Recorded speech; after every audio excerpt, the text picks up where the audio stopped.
who watches the very rapidly changing strategic situation, which almost creates a new unbelievable moment every day, is probably wondering where should this go.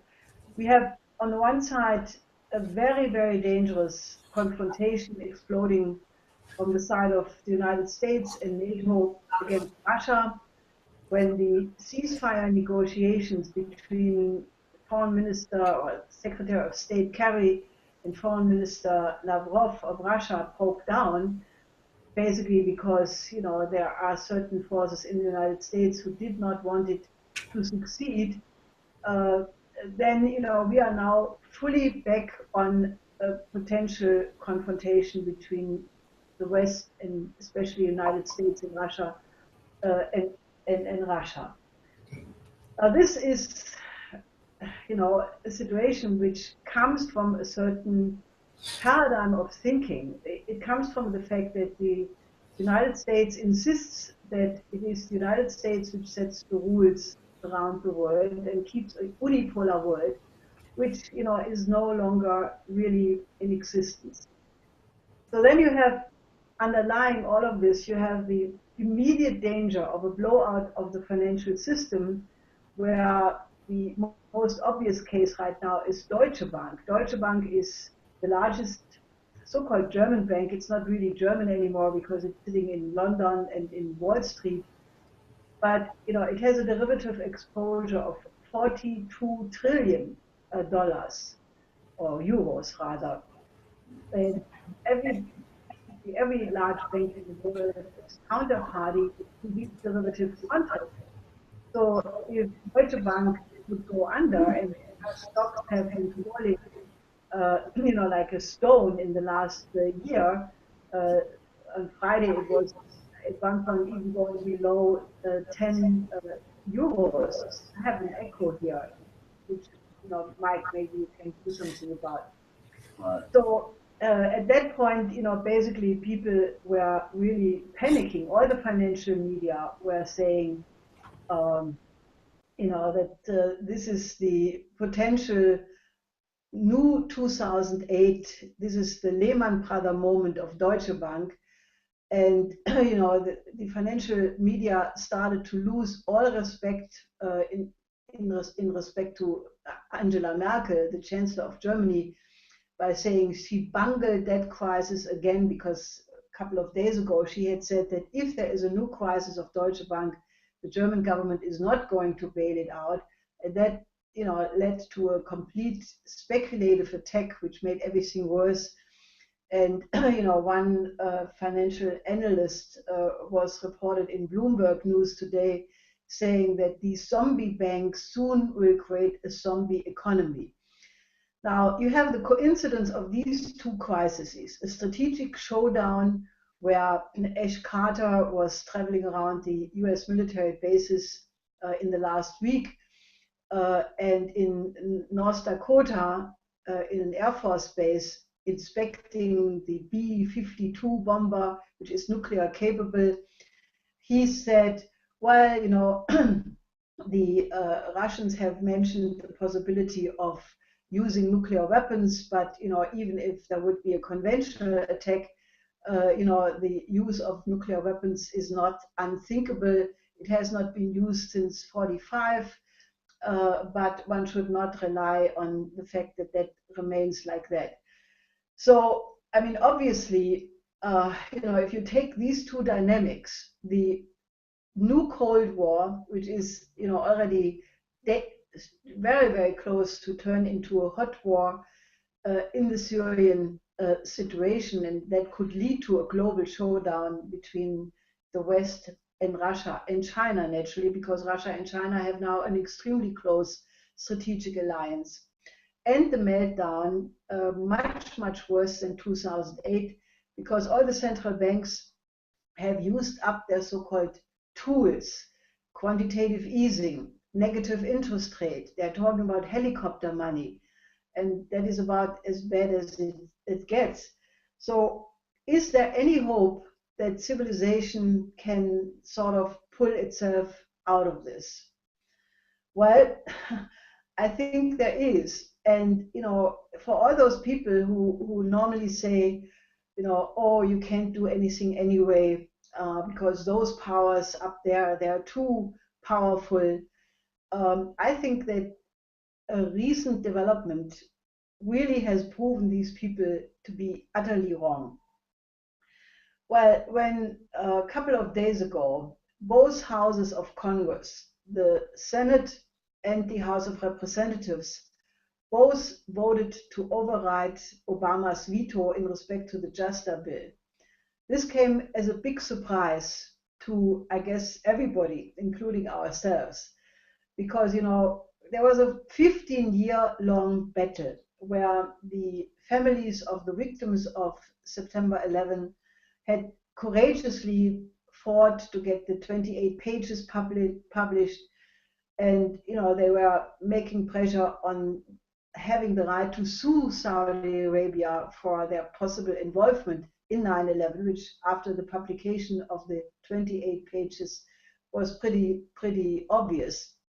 But then basically in the last 4 weeks, something additional has happened, and that has been completely overlooked by Obama, for sure.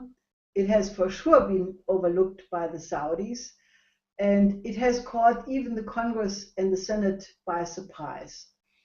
Because I think that the fact that we organized 4 concerts of Mozart's Requiem and 4 Afro-American spirituals, which commemorated the 15th anniversary of the 9/11 attack, and that we had about 4,000 people who watched in person and listened to these performances, and many more naturally on the internet afterwards, and in part live transmission. And everybody who participated in these concerts, and you could see it if you would watch it, was completely transformed. People were moved in the deepest soul and their heart, and many of the family members and firemen and police officers who participated in these concerts said that even if they for 15 years,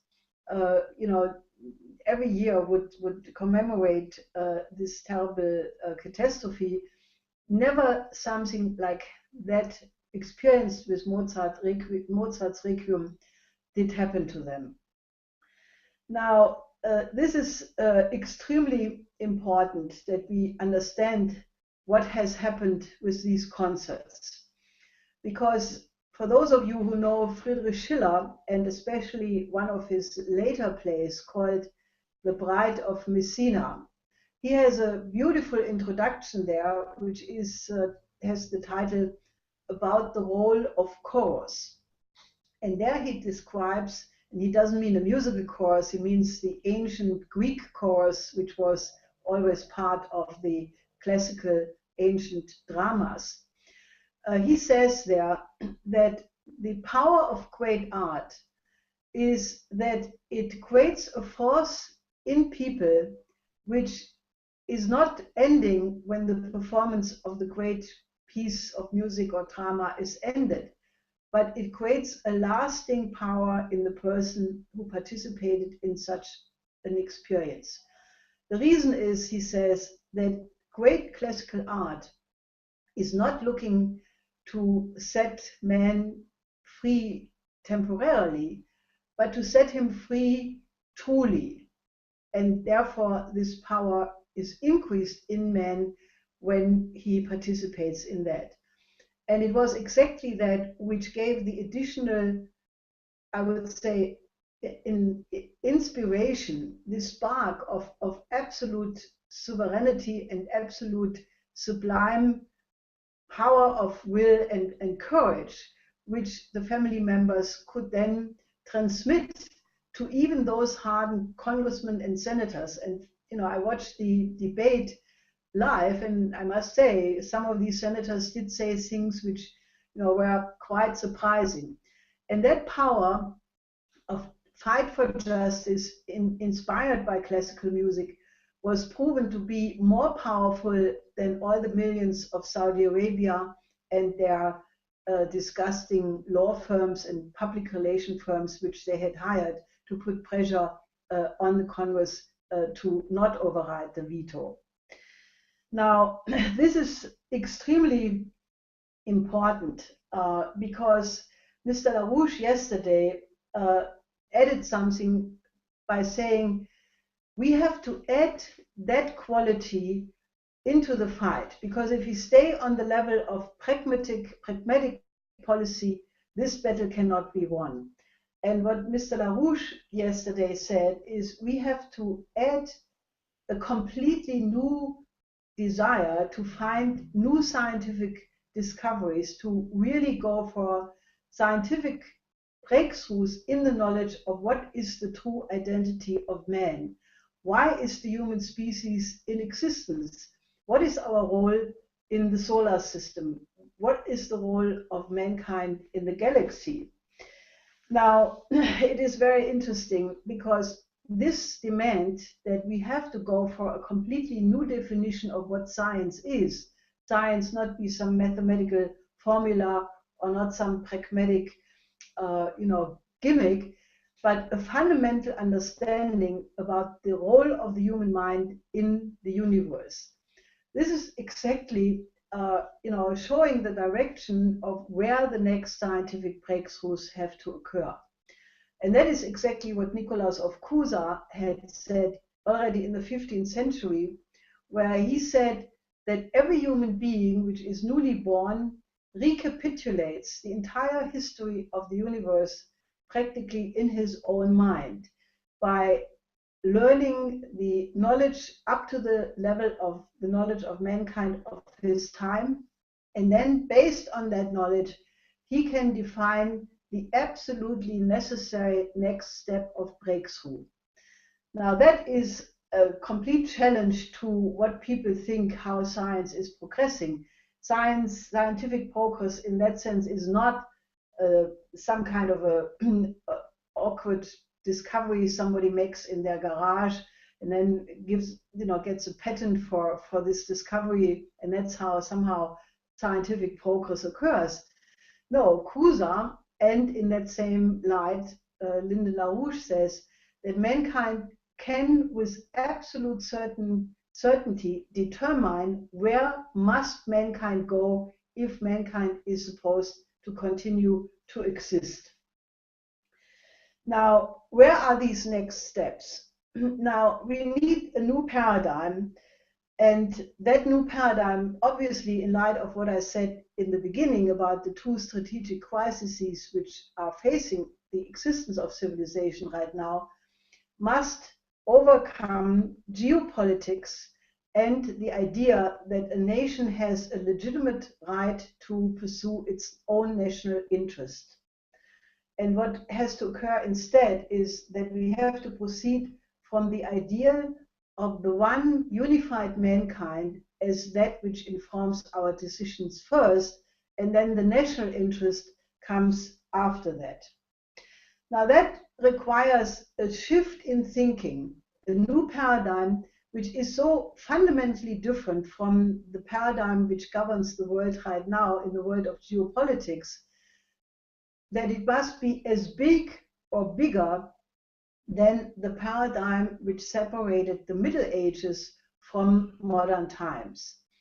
Now, for those who have read about the Middle Ages, this was like the 14th century, for example, a period which was absolutely horrible. You had Black Death, you had witchcraft, you had people going crazy over the Black Death, you had the universities dominated by scholasticism, by Aristotelianism, the new peripatetics. And this was a method which was a complete dead end of thinking. No new knowledge could come from this kind of geometry. And therefore, it's in a certain sense like the kind of stuff which is being taught in our universities today, which is based on mathematics, on health economics, which is really a way of defining triage in the health sector, or deductionist thinking, reductionist kind of ways. And no new knowledge, no new qualitative knowledge can come from that. So what was the beginning or the most important step in the new paradigm of the modern times was actually the thinking of such people like especially Nicolaus of Cues. And he very consciously rejected all the idioms which went along with the Middle Ages and scholasticism and Aristotle. And he basically said, I have to now think, I'm thinking something which never has been thought by any human being before. And he developed a method of thinking which he called the coincidence of opposites, which was the idea that the one has a higher magnitude and a higher power than the many.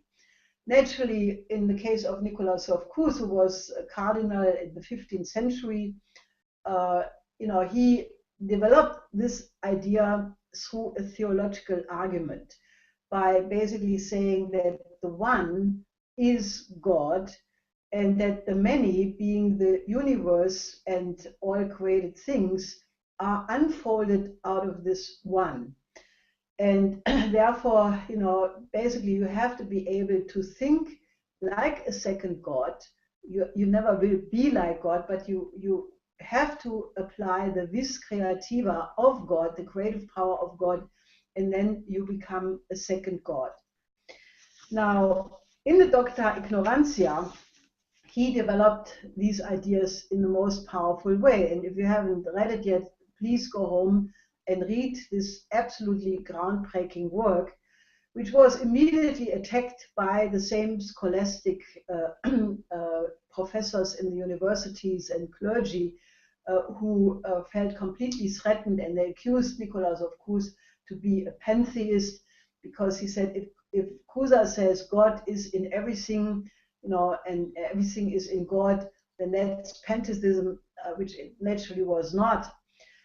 So Joseph Wenck was one of them who completely attacked Cusanus, and he, after some years, chose to make a counterattack. And he said, obviously, this poor Mr. Wenck has not understood what I'm talking about, that it is a completely different way of thinking. That if you are on the level of Aristotle, you are just seeing the contradictions and you don't see the higher level of reason. He said, my thinking, the thinking in the level of the coincidence of opposite, is like, and he used a very nice pedagogical way to describe it. He said, it's like standing on a high tower, and you're looking down. And what you see when you're looking down is you see the hunter, the hunted, and the process of being hunted, the process of hunting. While the Aristotelian is either the hunter or the hunted, but he never sees the process.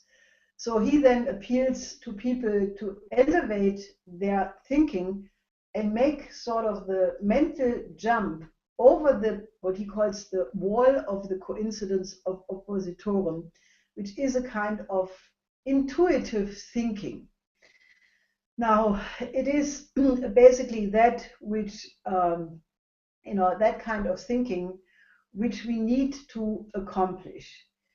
And, what goes along with that is the ability to think a completely new level of relations among men, among nations, to proceed from the humanity as a whole. And the one country which has proposed something very concretely based on that level of thinking is actually China.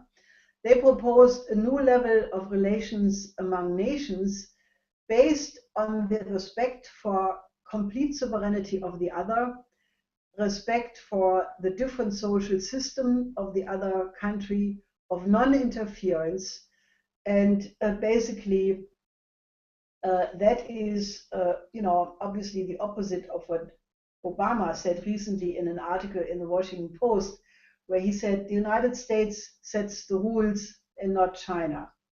For the United States, this would mean to go back to the outlook of John Quincy Adams, who in his foreign policy had established exactly the same idea, that the United States was a republic and that it should have a perfect alliance of sovereign republics with non-interference and respect for their respective sovereignty.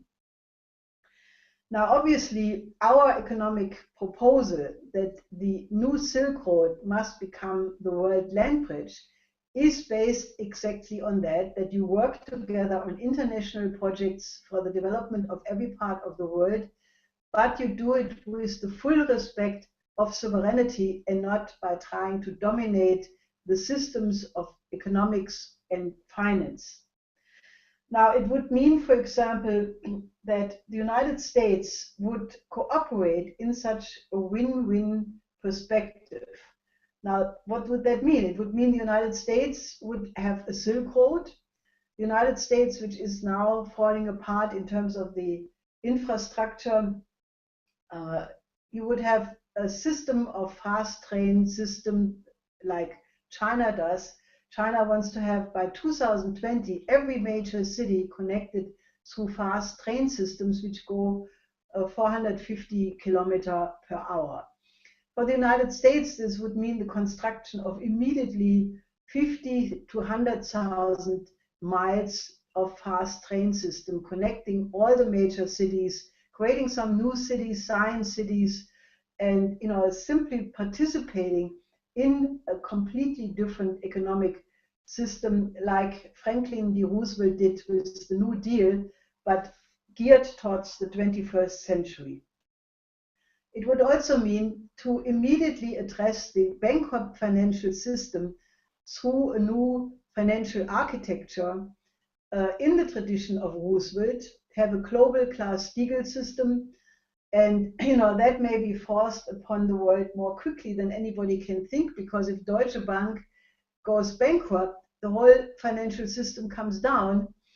Mr. LaRouche and myself have proposed a couple of weeks ago to go back to the model of Deutsche Bank as it was before Alfred Herrhausen was assassinated in 1989, which basically would mean to put Deutsche Bank under a bankruptcy insolvency commission in an orderly fashion, unwind the very complex derivatives which are sort of interwoven with all the major banks internationally.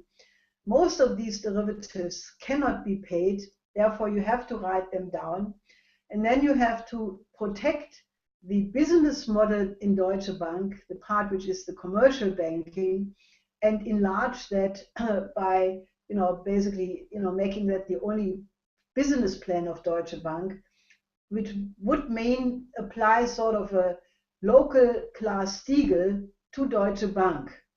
Now, given the size of Deutsche Bank, it would immediately make necessary a global Glass-Steagall, because the derivative exposure is so involved with all the other banks that it simply is the only alternative to a complete breakdown, to chaos.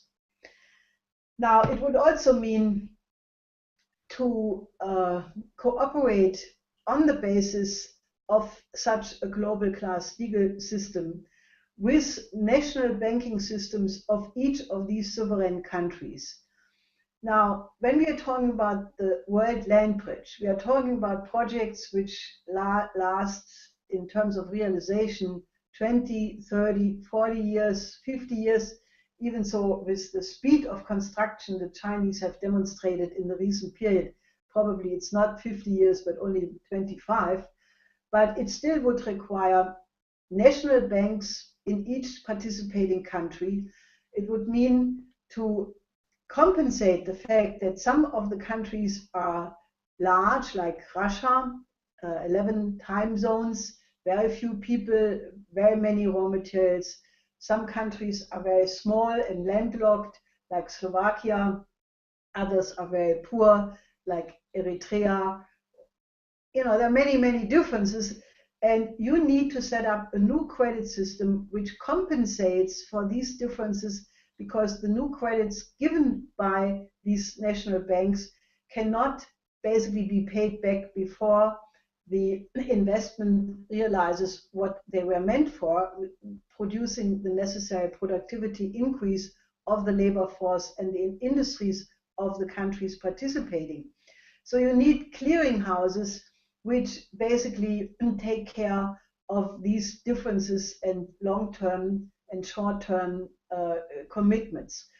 Now, that is then the new credit system, which would basically be a sort of new Bretton Woods system, which would go along with the World Land Bridge.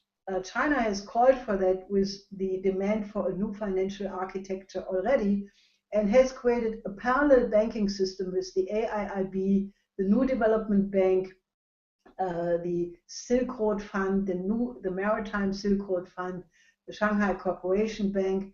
So the alternative system is already in place, and if the transatlantic sector, Europe and the United States, would get rid of their casino economy, they could immediately be integrated into this already existing financial system. So it is absolutely possible and within reach.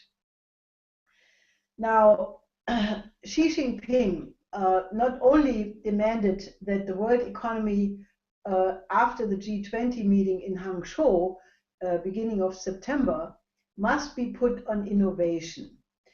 Now, innovation is not just, as I said, some arbitrary innovation, but it must address the fundamental requirements of the world economy, which means in the physical economy terms of Helga-Zepp LaRouche, that the increase of the energy flux density must give the basis for the increase in the relative population density of the planet. And that must be the scientific yardstick of if an innovation is actually productive or not, because a lot of innovation takes place in areas which are not productive at all.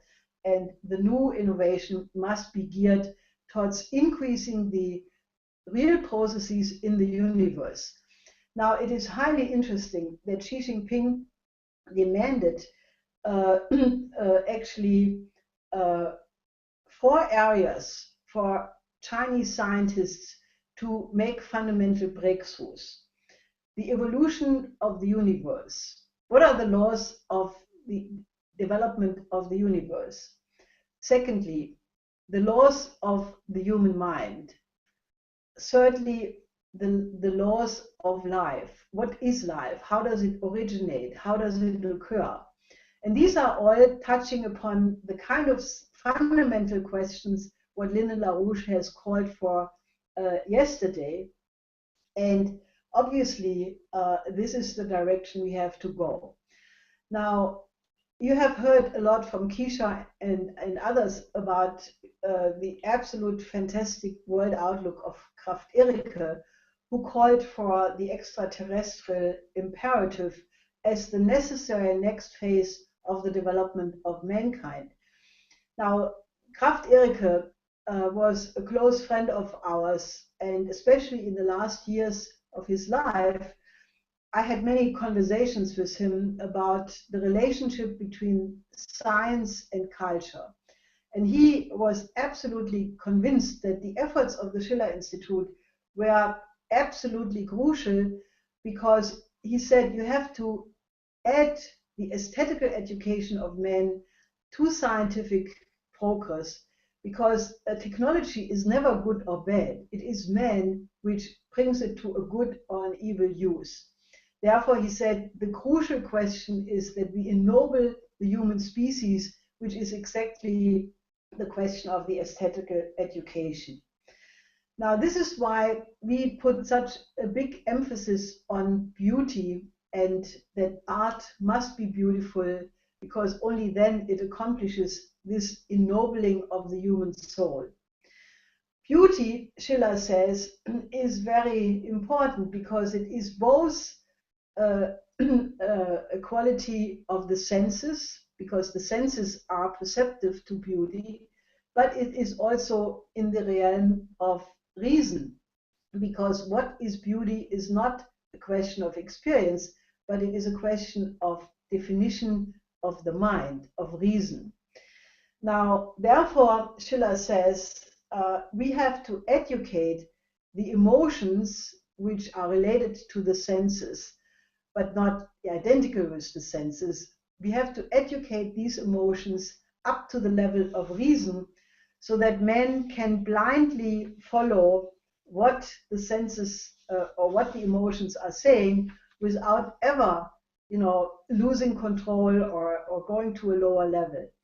So therefore, he said that we have to educate every human being to become a beautiful soul so that people can blindly follow their instincts, because their instincts would never tell them anything which is not guided by reason. And therefore, freedom and necessity, passion and duty must become the same. And I think that that is an emotional development which is the only way how man will master the requirements of the extraterrestrial imperative. Because if man does not become more noble and better, I don't think we are going to make it. So therefore, Schiller added to the question of beauty the question of the sublime. The sublime being that quality which, in a certain sense, makes man great, even if he is confronted with tragedy and catastrophe, because he has bound his identity to a higher cause and higher principles than those which can threaten his mortal life.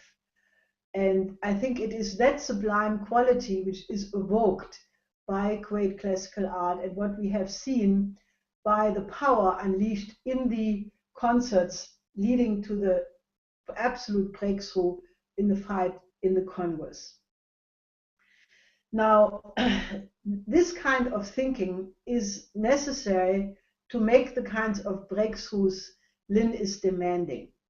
Nicolaus of Cusa said the only people who are capable of making the kind of necessary breakthrough are people who are thinking on the level of the coincidentia oppositorum, the coincidence of opposite.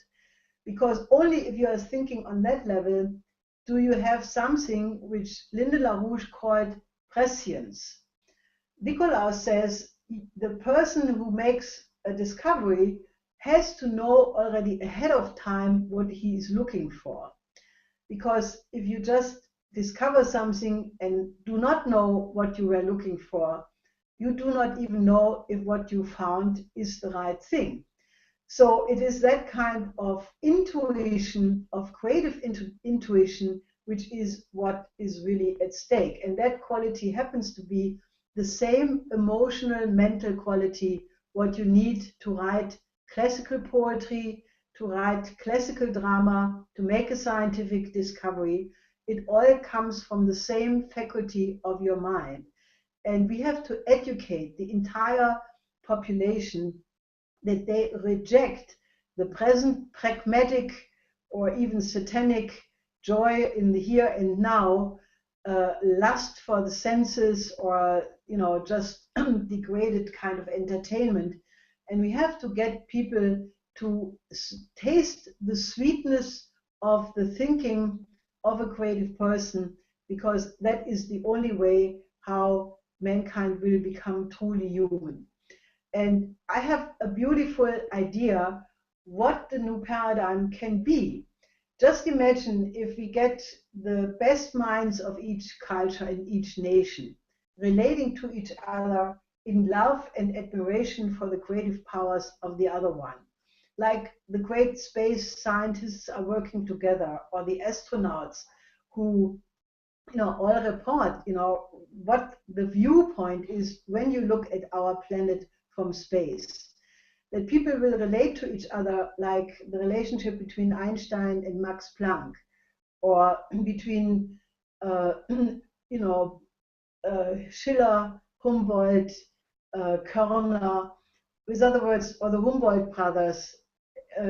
And in a certain sense, we have to fight for that kind of humanity where people respect and love each other for their creative powers and have no bigger passion than to further the creative abilities of their contemporary citizens and fellow human beings. And I think we are on the verge of that. And I think that with the recent victory, the power for the good has been demonstrated. And I think we have to absolutely carry that forward. And then victory is within reach.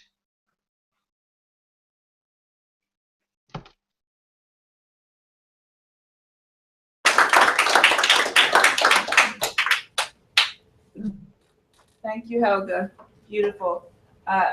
We're going to take a few questions here. Is that okay? Yes, yes. Okay. We'll take a few questions. I would just say keep your questions to questions, please. No long statements, and we can have a dialogue. Thank you. Go ahead, Betty. Yeah, I would like to ask Helga to restate the principles of the Treaty of Westphalia and how that contributed to the furtherment of civilization and the attempts to derail the Treaty of Westphalia today. Well, the Treaty of Westphalia was based on the recognition of the war parties that if they would continue the war, there would be nobody left to enjoy the remains, because large parts of Europe were destroyed by half, or in some places even 2/3, in Bohemia, in parts of Germany. Can you imagine? I mean, everything, villages, cities, agriculture, herds, everything was absolutely destroyed. And, you know, the war had actually gone on for 150 years. It was a religious war. And the so-called 30 Years' War was only the, you know, culmination of that. So the war parties sent people to Münster and basically negotiated for 4 years while the war was raging on. And naturally, you know, when people really realized that, you know, a continuation of that path would lead to the destruction of everybody, they finally agreed on principles which were the basis for international law of the people to come out of that. Now, the first principle was that for the sake of peace, you have to forget and forgive all the crimes committed by either side, because a continuation of keep listing the crimes of the other, you know, would just perpetuate the war. Now, that is obviously extremely important for what is happening in the Middle East right now, and because, you know, I mean, obviously it is the nature of war that each side commits crimes. I mean, there is right now this absolutely ridiculous outcry about the so-called barbaric attacks in Aleppo. But if you look at the chronology of that, the narrative of what led to this showdown in Aleppo, which is waged by both sides, obviously, then you come to a completely different picture. So therefore, you know, if you look at the situation where war has been going on for years and years, and each side has committed crimes, you have to come to a conclusion that for the sake of peace, it has to stop. Now, this is actually what Putin is trying to do by trying to get all the war parties in one arrangement, including Turkey, including Iran. He even tried to reach out to Saudi Arabia, and obviously the United States and Russia relation is the absolute key, with the role of China and India being a factor also in Syria. But you have to have a comprehensive approach where you have to stop, because otherwise it continues. And right now, if it continues, it will lead to the complete destruction of civilization. Now, forgetting for the sake of peace the crimes of the other was the first principle. And the second principle was, for the sake of peace, you have to, from now on, put every foreign policy on the basis of love. Now, another formulation for that is also you have to take into account the interest of the other. Now, a peace solution which does not take into consideration, the interest of the other cannot work. The best example of that is, for example, the Versailles peace treaty, which was not a peace treaty because it gave completely fraudulently the only guild to Germany, even if Germany was just a piece on the chess game being moved by the British Empire at the time. And naturally, the injustice of the Versailles Treaty immediately bred the conditions for the Second World War. Now, because it did not take into account the interest of Germany, because it was forced to pay debt in an amount, war reparation in an amount which completely superseded the ability of the German economy, and that led to the inflation 1923, which then led to the Great Depression in 29 and 33. So taking into account the interest of the other is a principle which is really absolutely essential, and therefore it has to be applied to Iran. It has to be applied to Israel. It has to be applied to the Palestinians. And a solution which does not address all of these factors will not last. Now, it is interesting that Henry Kissinger basically said the principle of Peace of Westphalia does not apply for the Middle East, but he is completely wrong on that. It applies especially for the Middle East, or else there will be no peace. Now, there was a third aspect to the Peace of Westphalia, and that is that it stated for the first time in history the cameralist principle of that the state must take a role in the reconstruction of a country which has been torn apart by war, and that the state must take over the reconstruction in a state-directed fashion.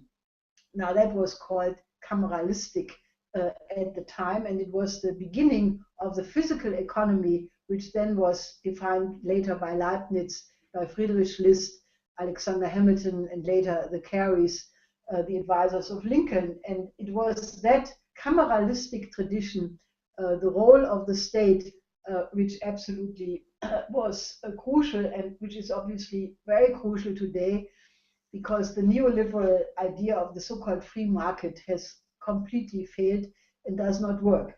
So the Peace of Westphalia is something which is extremely actual and should be discussed in the solution for the present crisis very much.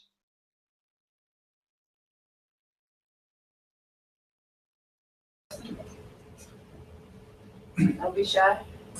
Actually, I've got a question. It's almost as if I'm seeing a contradiction.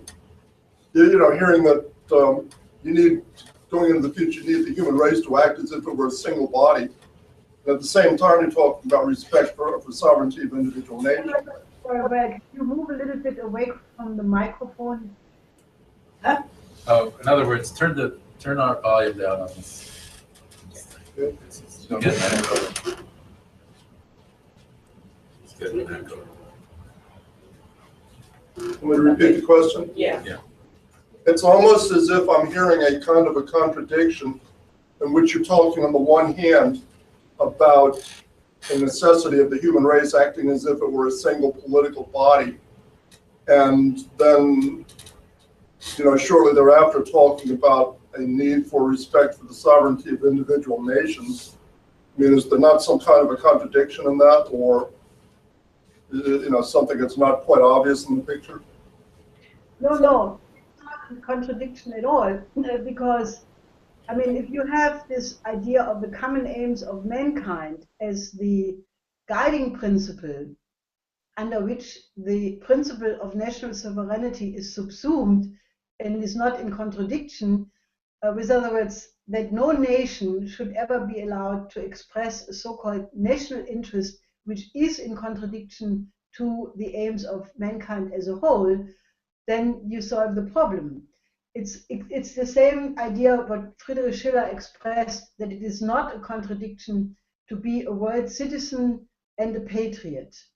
With other words, that you can love mankind as a whole and still love your specific nation and culture and tradition and language and poetry in your own language, as long as that does not somehow violate the larger interest of mankind as a whole. And I think that's that kind of, it's the same idea like what Schiller says, that freedom and necessity must be one. Now, how can that be? It can only be that you find your freedom in doing what is necessary. With other words, that you don't define freedom as an arbitrary, throwing away all rules, doing what you want to do, like sort of anarchistic notion of freedom, but that you define your freedom in that which is necessary. And when you sort of find your freedom in the necessary, you do not feel suppressed. I think it's a very important idea that once it's the same thing what Beethoven said in terms of the composition. And then wrote one of his famous prison writings about it, so streng wie frei, as rigid as free, Beethoven said. You have to compose within the rules of polyphonic composition, harmonic composition, and you have to follow these rules, but you cannot throw these rules out of the window. However, within the rules, you can, in a creative way, enrich the rules in a lawful way. And it is that kind of thinking, which is exactly what you need to do in respect to the larger issue. For example, Nicolaus of Cusa already had this beautiful idea that there is a coincidence of the laws of the macrocosm and the microcosm. The macrocosm being the created universe or the physical universe, and the microcosm being the creative laws of the mind. Now, why should there be a proof that the laws of the macrocosm, the universe, and the laws of the creative mind are identical? Well, there is a very simple proof, and that is that the human mind can again and again produce ideas, and that these ideas are, obviously, they are very lofty things. They cannot be measured. They can't be weighed. They don't have a dimension. Ideas are immaterial. But if these ideas are adequate ideas, they will lead to scientific discovery about the laws of the universe. And if you apply those scientific laws of the universe, well, that is called technological progress. And if you apply that technological progress to the process of production, it will lead to an increase of productivity. It will lead to an increase of material wealth. It will increase the longevity of human beings. It will have all these wonderful effects. And all of that was caused by an immaterial idea in the physical universe. So obviously, this is the absolute proof that there must be an affinity and a coincidence between the laws of the mind and the laws of the universe. And once you understand that there is this higher sort of higher lawfulness in which you have to attune your thinking. In religious terms, it was also called sometimes providence, and that those people who follow providence, they know that they are in tune with the creation, and that's something you can educate yourself to think, and it becomes your second nature. I think it has everything to do with your own development, the development of your inner freedom, the inner freedom to do what is necessary, and then you will recognize that which is furthering the civilization of mankind as a whole, and all the contradictions will be overcome on a higher level. Team, So there's another part of the question. It's like, who enforces this? How does it get enforced? Did Helga hear that? Just let's take another question. Yes. Yes, Ms. LaRouche, thank you for your talk. And I am Ye Zengcheng from Rice University Baker Institute. Welcome. Yes. She can see you. Oh, you're there, fine. Okay. And so, when you visited China last year and you are interviewed by China Central Television, and I see your talk, and it is wonderful. And also, you have this special report, the new Silk Road becomes the world land bridge, and I read it. It is great. So, would you also tell us why the new Silk Road and also the strategic one belt, one road is important, especially comparing with the geopolitics. What is the difference there? And thank you.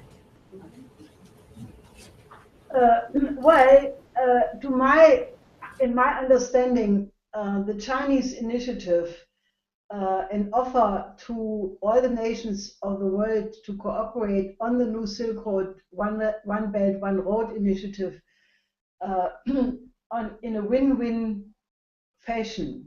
With other words, that every country which participates in these infrastructure projects or some other joint development projects like nuclear energy or fast train systems or whatever projects are the subject of this cooperation, that they can have a benefit of it in the same way like China. And I think that is something which is why the Chinese economic model, which was an extremely successful model, I mean, I was in China the first time in 1971, which was in the middle of the Cultural Revolution. And therefore, I think I have probably one of the better understandings what gigantic development China has undergone. I went to China again in '96, which was 25 years later, to participate in a conference on the Eurasian land bridge.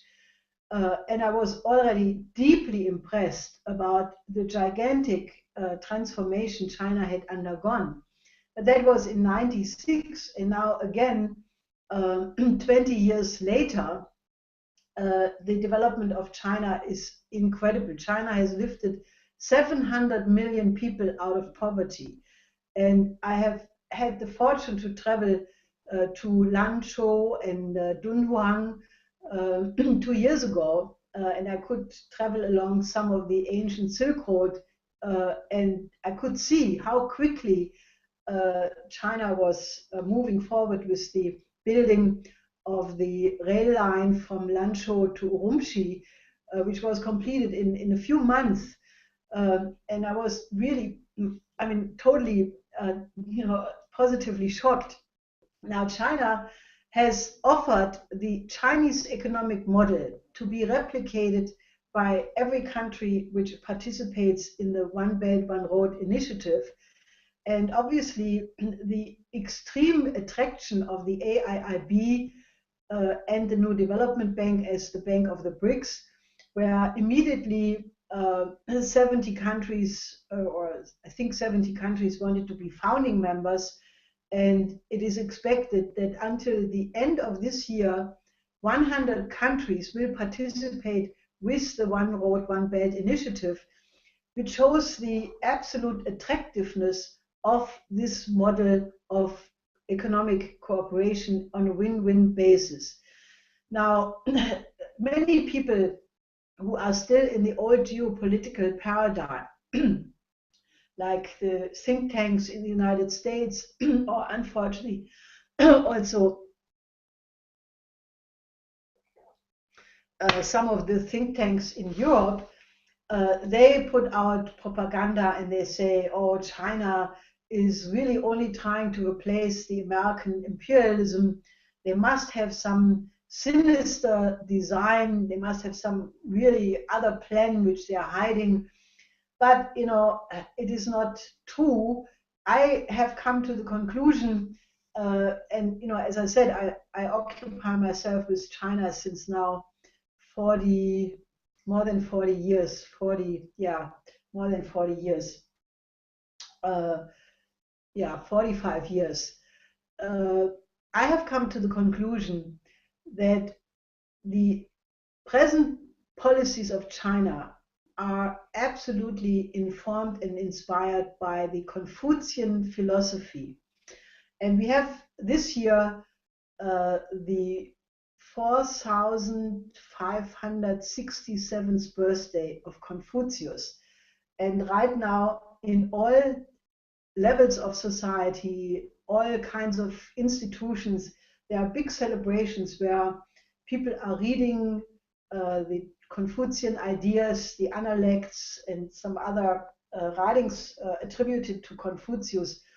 And, you know, everything China is doing with the win-win model is exactly the Confucian idea of harmony, that you must have harmony among nations, that only can succeed if as many people in society become chunzi, noble people.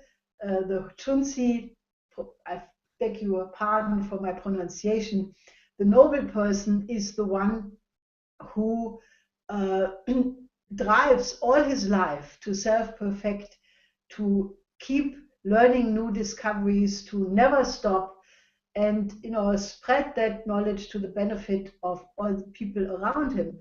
And that is what I see in practice in China happening, because the Chinese government, to my observation, has put an enormous amount of emphasis on excellence in education. They are not using up technologies from the advanced sector, but they have long stopped to copy, and they have leapfrogged to be the most advanced in many areas of science and technology right now. For example, I think that the space program of China is the most ambitious and most advanced. The idea to mine helium-3 on the backside of the moon for a future fusion economy on Earth. The backside of the moon will open up possibilities for deep observation into the solar system and the galaxy, which will totally revolutionize our understanding of what the universe is really all about. China has put an enormous emphasis on excellence in education. They are producing every year 2,000 students who are basically finishing studies in fusion technology. I don't know how many fusion technology students there are in the United States or in Europe. For sure, much less, if any. I mean, there are some, but very much less. So China is right now a world leader in space, in high-speed trains, in various other fields. And I think it's just the right model. I'm not saying that China doesn't have problems. No country has no problems. But I think that the vector of development is going upwards. And I think that the Chinese leadership is devoted to the common good of their people, but not only of their own people, but they are trying to make available the Chinese model for every country which wants to participate. And I simply came to the conclusion it's the only existing foreign policy model which would overcome geopolitics. And if you combine it with the idea that the Silk Road must become the world land bridge, i.e. that you have to develop Africa, you have to develop the Middle East, you have to reconstruct the Middle East after the war, it is simply the only way how we will overcome the present confrontation. Now, the Schiller Institute has added to that the need to have a dialogue of classical cultures. Because, you know, it's only if people learn to know the beauty of the other culture that there is the possibility to overcome anxiety and fear of the foreigner. If you know how beautiful a culture is, you understand that there must be beautiful minds who have created that.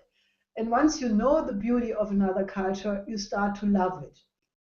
Now, the Schiller Institute has organized many conferences around the world where we try to bring Chinese classical music, Chinese folk song, Chinese presentation of literati painting, Chinese poetry, Indian music, naturally European classical music, and by doing that, you know, we are trying to create the dialogue of cultures on the highest level.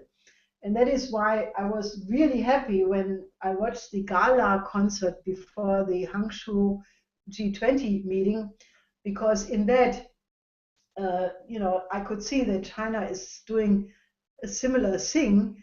Naturally, they had much more fancy abilities with light shows and, you know, tremendous spectacular means, for example, to perform parts of the Russian ballet, the Swan Lake, in the lake, you know, which had a spectacular effect. They performed Chinese beautiful folk song, but then they also performed a very nice version of the Ninth Symphony of the Ode to Joy, and composed by Beethoven, as the symbol of the whole effort. And I have said since a very long time, you know, the new paradigm, what the Silk Road is all about, and what the dialogue of classical culture is all about, is best expressed by the Ninth Symphony, where, you know, the text of Schiller at one point says, all men become brethren.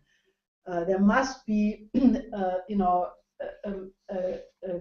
good God above the universe, which is a, you know, basically, I think Confucius would not call it God, but he would say there is a cosmic order which man has to follow. And, you know, the mandate of heaven is what has to rule the politics on earth. So I think that, you know, as I said, the new Silk Road, one belt, I like to call it the new Silk Road because it simply captures the imagination much more than for Western ears. The notion one belt, one road sounds rather dry, while the new Silk Road brings forth the memory of the ancient Silk Road, which led to a tremendous explosion of cultural exchanges and progress at the time. And the new Silk Road obviously exchanges new technologies like space, nuclear, and other technologies. So I think it's, in my view, it's the only model how to reach what I was talking about, with the coincidence of opposite, the coincidence of opposite creating the higher level of the common interest of mankind, in which everybody has a benefit.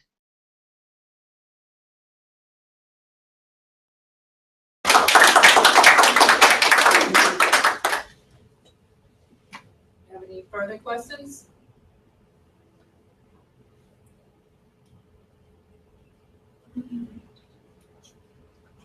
I have a question. Oh, here we go. Okay. Helga, obviously, we've just seen the passage of the JASTA law, and I think from what we've observed that the members of the, well, particularly the Senate, with the vote of 97-1, and then the House, it kind of shows this power that Percy Bysshe Shelley talks about. And we'll be having a discussion later on this power. But I almost think these senators and congressmen didn't realize really quite what they were doing, except they had to act. They had to act in the interest of their citizenry, and you could say for practical reasons.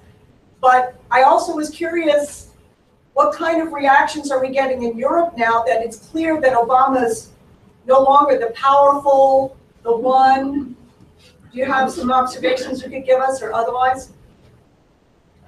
Well, I was talking to some members in Germany today, and they were telling me they were at certain meetings. First of all, and I had some discussions in the last couple of days myself, and I was quite surprised that people did notice the Justice Bill, the override of Obama. I mean, you would have assumed that people miss the importance of that, because it's sort of a remote issue. But I was quite surprised to hear from various people that they were following it. They may not know all the implication of it, but it was known, and that is a very good thing. It was widely covered, essentially objective, mostly lame duck. President loses first veto.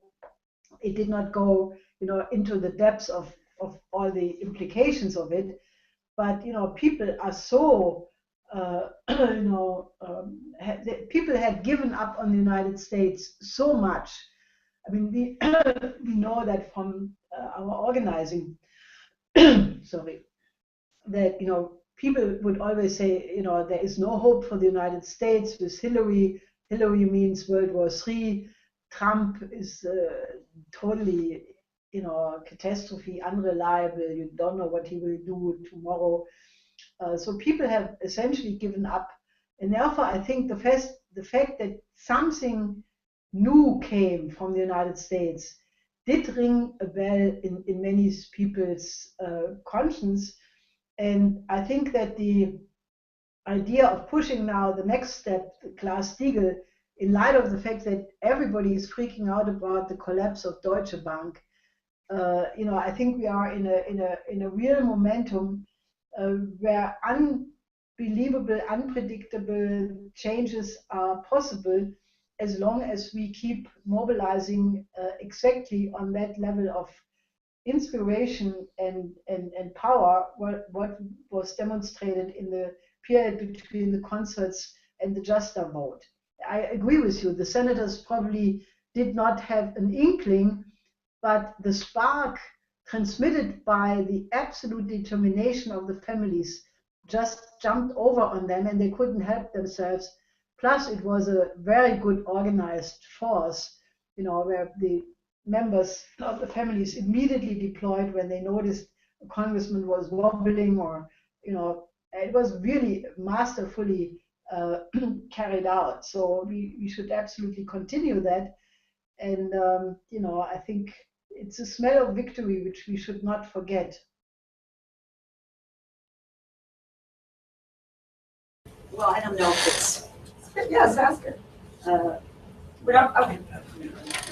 I'll turn it down. The people who voted, the three that voted against the 97, The two didn't vote. There's only one. oh, there's only one? Did you Yeah. hear In there. In the Senate? So I guess what I want to know is how anonymous is this voting, and I wonder how that person feels that they're the one, and do they realize that they were going to be so outnumbered? It's not anonymous. The So- vote is. It's all public, It so was a roll call. so the one His person. name is Harry Reid. Harry Reid, yeah, he should tell me, right, he should tell me. people. But, yeah, Did you I hear? was He doesn't wondering care about how anything. he would, what is, I don't know. I'm Do you just- have a question for Helga, or I can? Never mind. Take No, that. fine. Okay. Good discussion. Well, from what I heard is that Harry Reid probably they didn't want to have a 100-0 vote, because that would have been too embarrassing for Obama. So probably Harry Reid thought that he would uphold the banner of Obama. And it is very revealing that the two which remained abstained was Bernie Sanders and Tim Kaine, the running mate of Hillary Clinton. I think this is very, very revealing and doesn't forebode good on both of these characters. it tends to confirm our our question mark we had on Bernie Sanders the whole time. But I think it's, this is, as Lynn was emphasizing a lot, he said, this is going to stick, this cannot be reversed. And, I think even if this time is a little bit, for my taste, too long, because the lawyers of the families are now sitting in their starting, blocks to jump into the litigation. They will force discovery. They will follow the paper trails of the financing, who financed the pilot training, who financed the various Saudi operations, and that will lead to a lot of very revealing things. The problem is, I think the next trial is set for November, and I think the events in the Middle East, especially around Syria, are right now of a speed which really require action, changes much more quickly, because obviously when Kerry and Lavrov had concluded the ceasefire agreement, this was when immediately afterwards there was a meeting between Obama, the National Security Council, the Pentagon, the CIA, and immediately afterward there was the accidental bombing of the Syrian army. And as Pat Lang was writing in his blog, the position of the Syrian army was known since half a year, so it was completely in the coordinates of the US military, and to have an accidental bombing is very dubious, to say the least. And then the next thing was the bombing of the UN aid convoy, where the United States immediately accused Russia, and Russia completely rejected it and said all the video footage which exists shows that it was the terrorist rebels which had artillery on a truck following the convoy. But that led to a complete disruption of the ceasefire talks, and obviously Russia came to the conclusion that the forces inside the United States opposing Kerry do not allow the ceasefire to succeed. And in the meantime, the rebels had amassed 2 divisions, or the strength of 2 divisions in eastern Aleppo, and therefore, obviously, Russia and the Syrian army are now escalating by basically trying to create a military solution.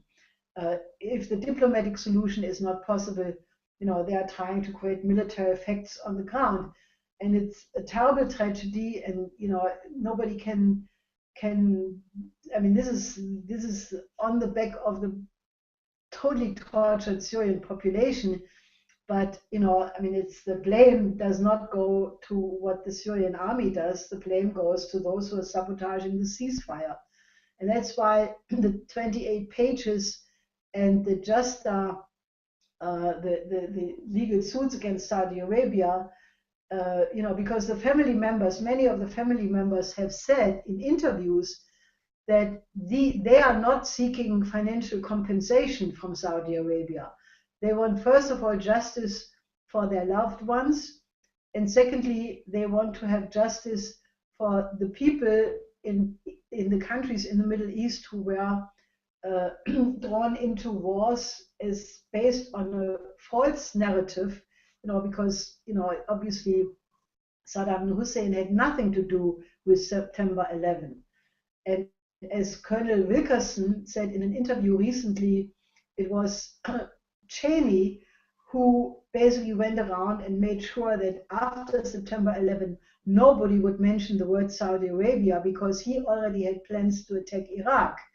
So, therefore, this is extremely, extremely important that the kind of legal processes now coming into place also, are accompanied by a very quick review of what was really the truth around September 11 and why were these wars all based on lies. in the context of the Chilcot Commission report, showing that Blair actually committed war crimes, and the Cameron Commission report, which was voted up by the lower house, the House of Commons of the British Parliament, which blasted Cameron, Sarkozy, and Obama for their role in the Libya war. So that should all be seen as one part of the same picture, which has led to the refugee crisis, which would not exist without that, and which has led to the spread of terrorism in the way we have seen it in Europe in particular. So this is a big issue, and it needs to be, corrected, and the truth has to come out.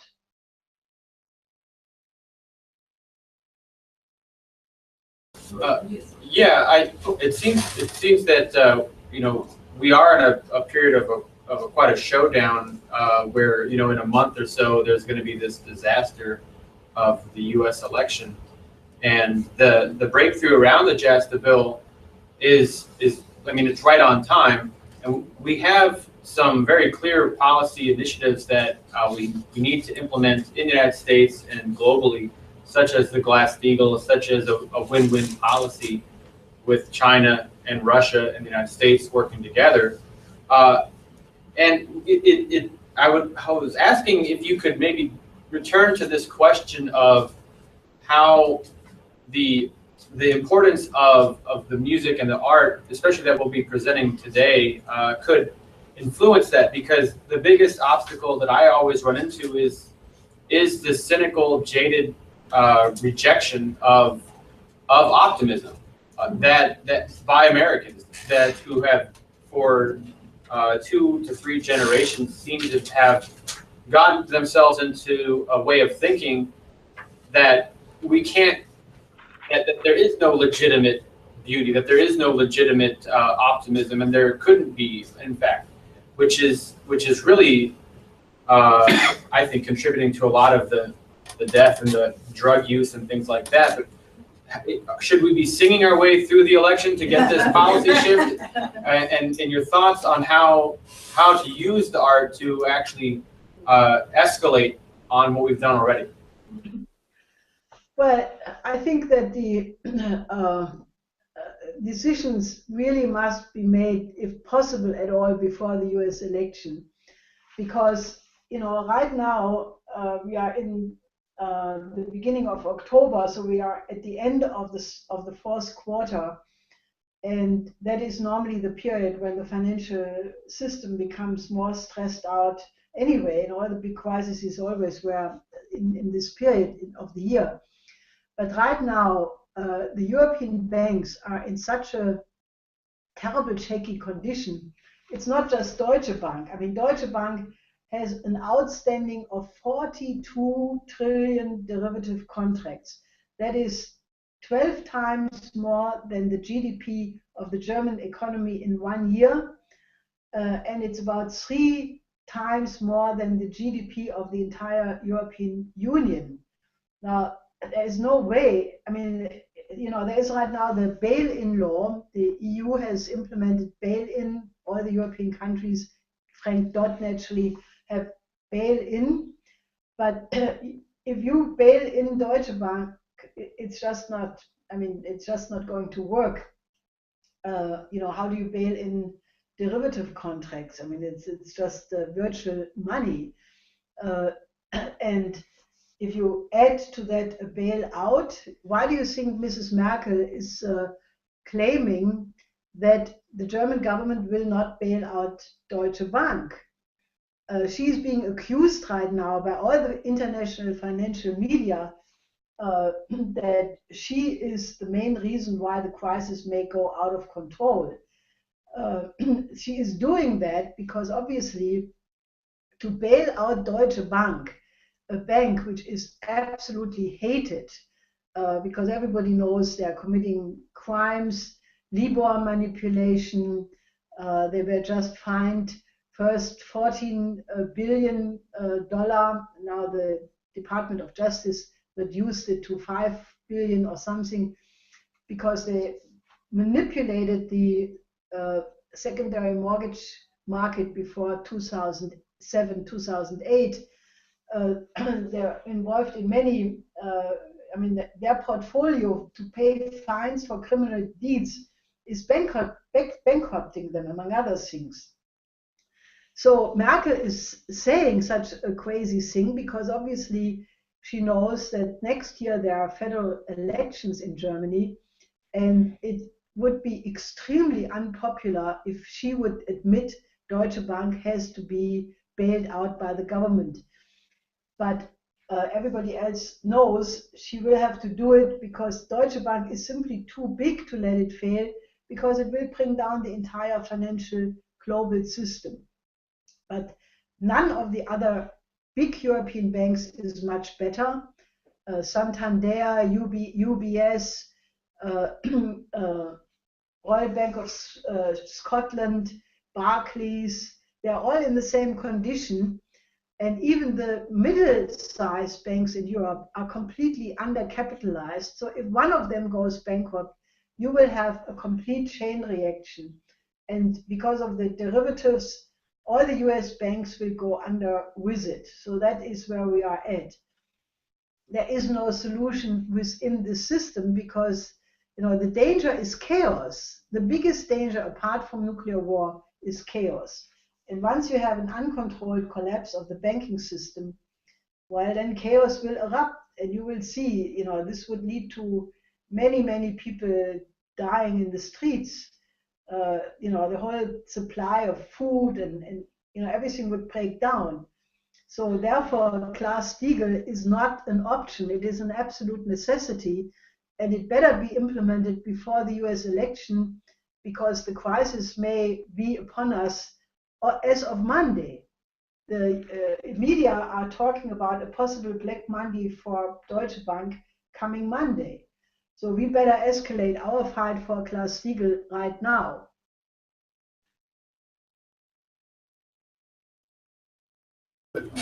Yeah. Wow. Yeah, this Monday. Ms. LaRouche, you are welcome to Houston. Do you have any plan to Houston? Yes.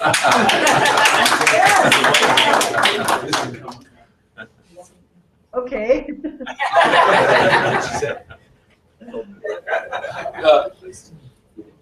You want to ask a question? Yeah, you are welcome to Houston. So, do you have any plan to Houston? Do you have any plans for Houston? This was the question. Visit. I can start making them, absolutely.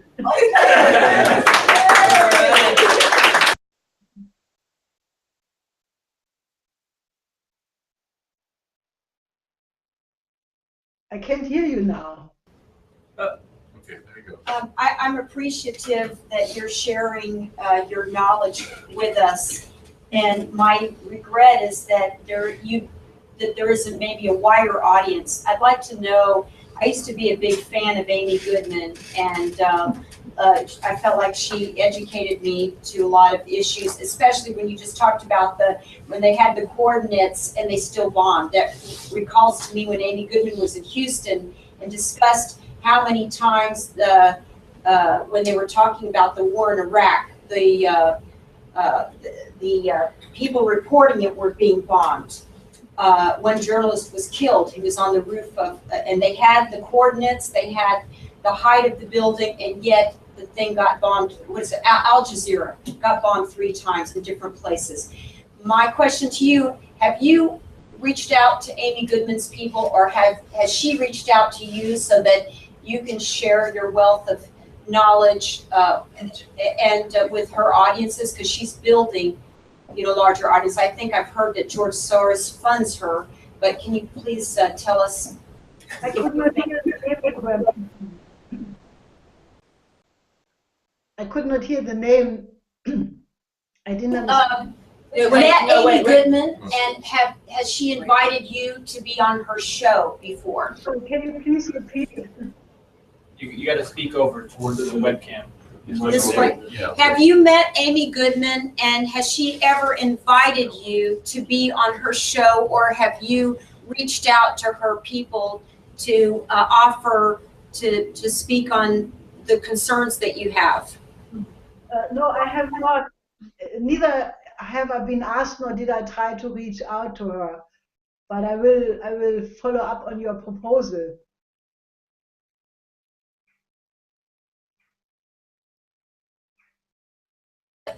Listen to what you all have to say, and it would expand your audiences. And do you also, have you, we're lucky here in Houston to be able to share in this discussion.